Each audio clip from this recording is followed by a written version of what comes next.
אני רואה בטיפול הנעזר בבעלי חיים פסיכותרפיה אקלקטית במהותה, שנשענת על גמישות, הדדיות ושינויים תמידיים, כלי טיפולי נפלא בידיים הנכונות.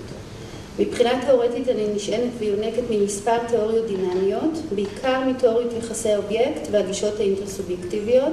אני חייבת לציין שגם לגישות היונגיאניות יש השפעה על עבודתי, ולעניות דעתי לא ניתן להיות מטפל שנעזר בבעלי חיים, שמכניס באופן ישיר סימבולים וייצוגים למרחב הטיפולי, מבלי להיות מושפע באופן כלשהו מיון. את השפעתן של תיאוריות יחסי האובייקט אני רואה בעיקר במהות הקשר שנוצר בין המטופל לבעל החיים. זהו קשר משמעותי, ראשוני, בסיסי וקדם מילולי, אשר מחד משקף מערכות יחסים מופנמות ומודלים של התקשרויות, ומאידך מאפשר רכישה של חוויות חדשות ומתקנות. האכלת בעלי חיים, שהיא שגרה בטיפול הנעזר בבעלי חיים, מאפשרת הרבה פעמים הזנה קונקרטית ונפשית של המטופל.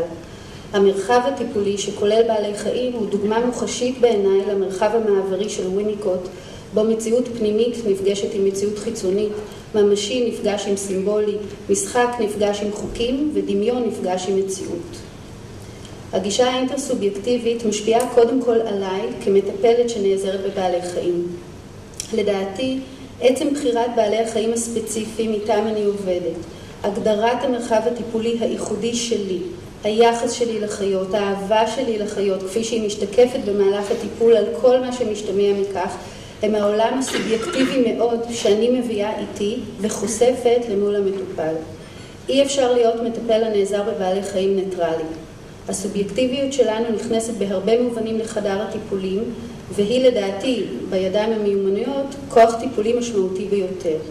היא פוגשת את הסובייקט שמולנו בדיוק באותן נקודות, והיא מאפשרת תיקוף רגשי ואמפתי. השדה הטיפולי הסובייקטיבי מכיל לא רק את העולם הסובייקטיבי שלי כמטפל ושל המטופל, אלא גם בעלי חיים, שמאפשרים באופן מוחשי לגעת בחוויה, להתנסות בחוויות רגשיות אותנטיות.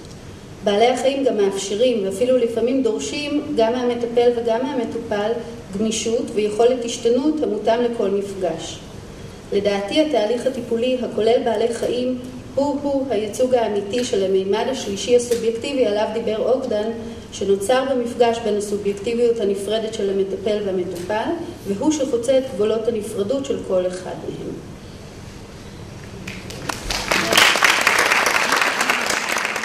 השאלה יותר מה שפרויד פעם קרא, התיאוריה של הטכניקה.